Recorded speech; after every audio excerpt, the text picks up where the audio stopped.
As we look ahead to a lot of the big events coming up in the four communities, one of the biggest that the entire community of West Bloomfield looks forward to every year is the annual Heroes Breakfast, which is going to be taking place on November 2nd from 9 a.m. to 10:30 a.m. at West Bloomfield Middle School, honoring veterans and their families for their service. It's going to be a great event put on by the West Bloomfield Parks Department in conjunction with the township, with the West Bloomfield School District, and the West Bloomfield Public Library.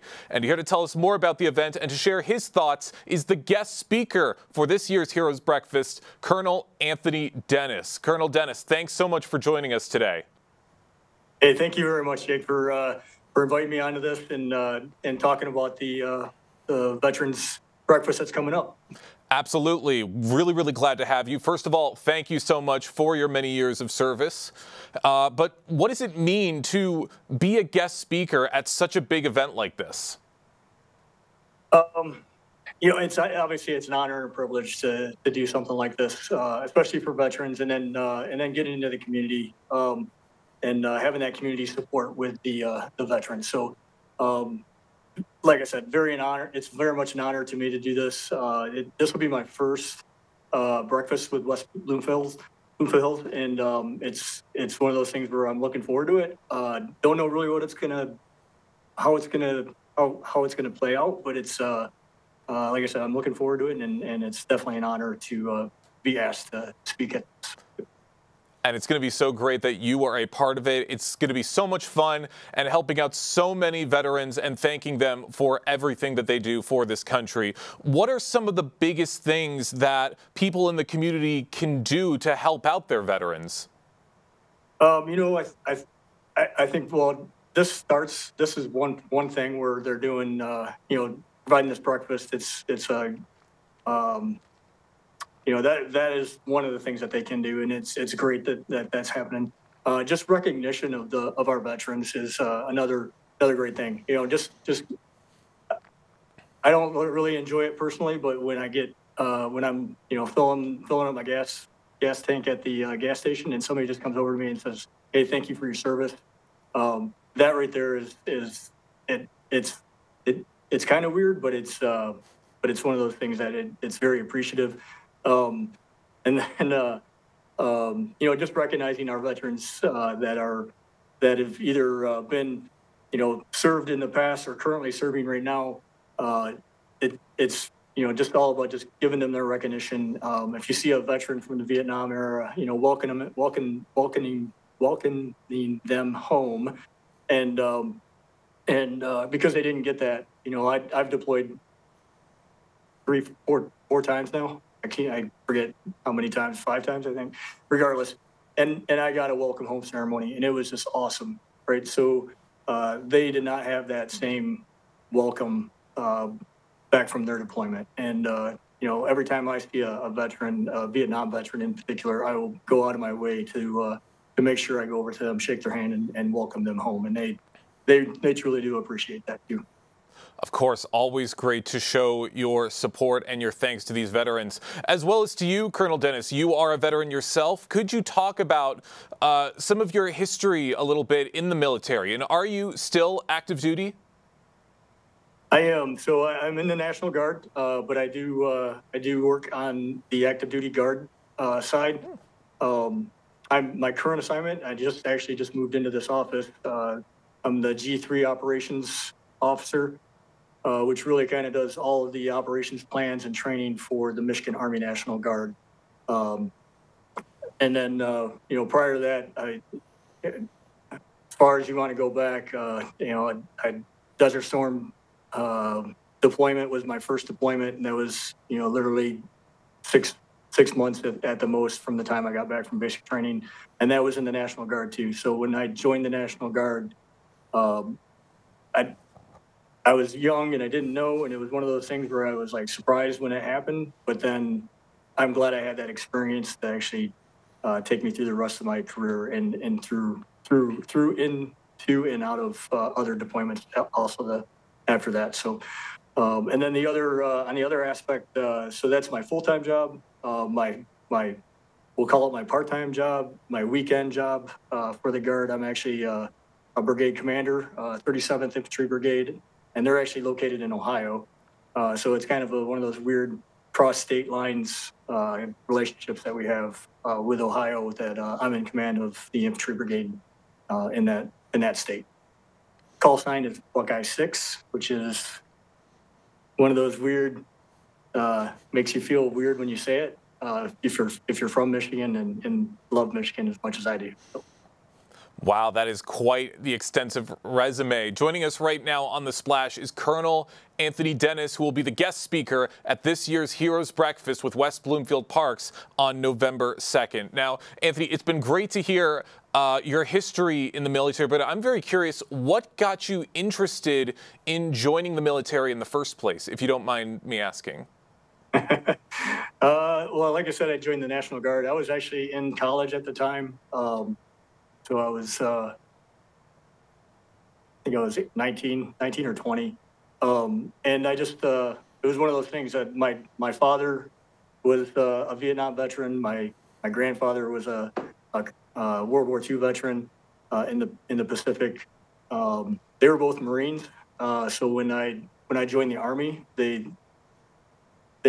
kind of like smiled and said, "Hey, we must have a smart one in our family here." So I'm just kidding. I love the Marines.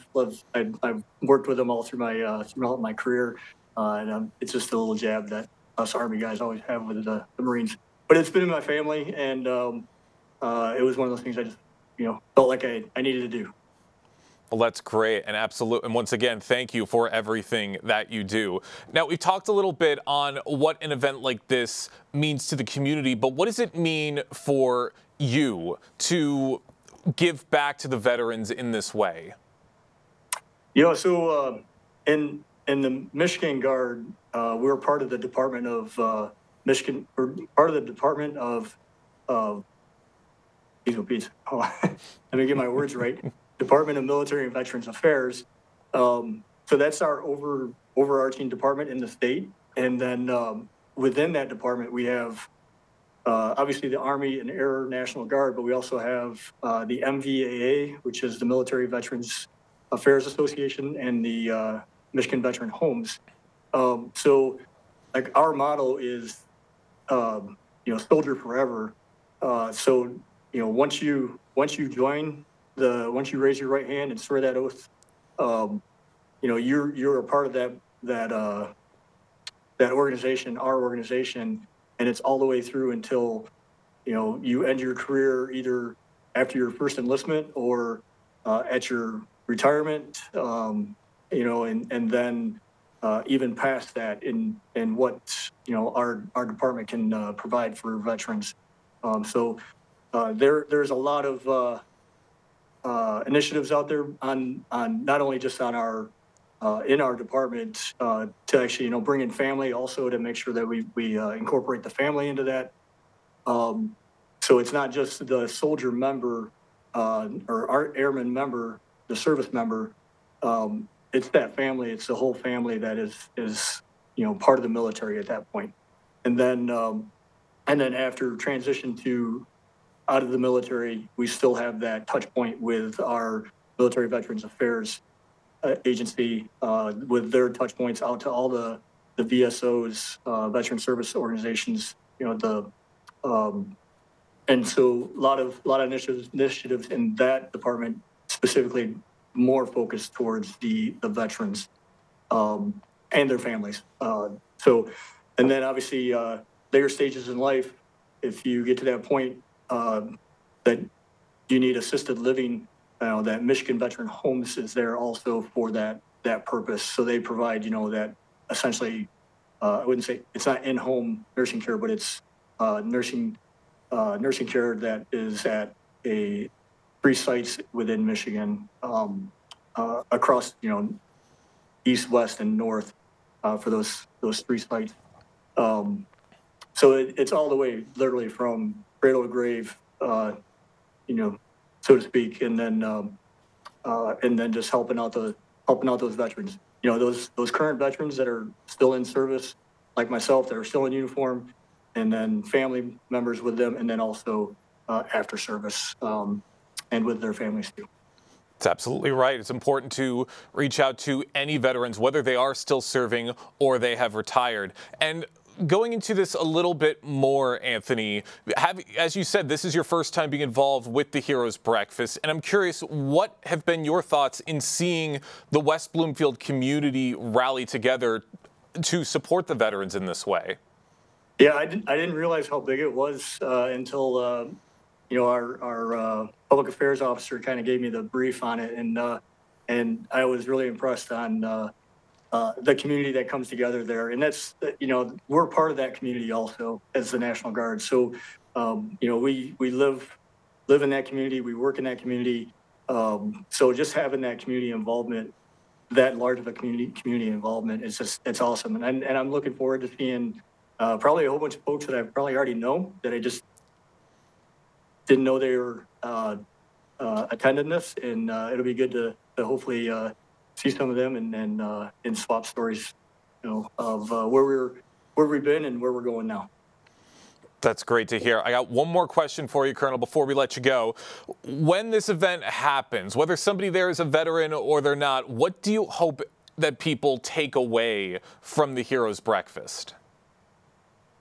Just, the awareness, obviously. I think that's why they want to put this on, the awareness, the recognition for the veterans.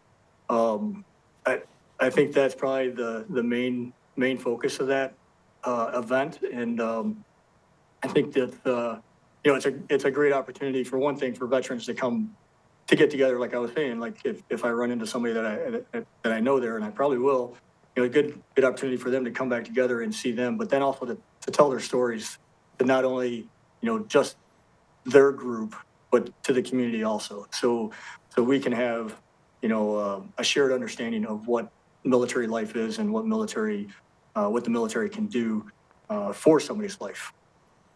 Can't wait to see all of these great things at this event. Guest speaker for the Heroes Appreciation Breakfast, Lieutenant Colonel Anthony Dennis. Thank you so much for your time today. Hey, thank you so much. I appreciate it. And yeah, go blue.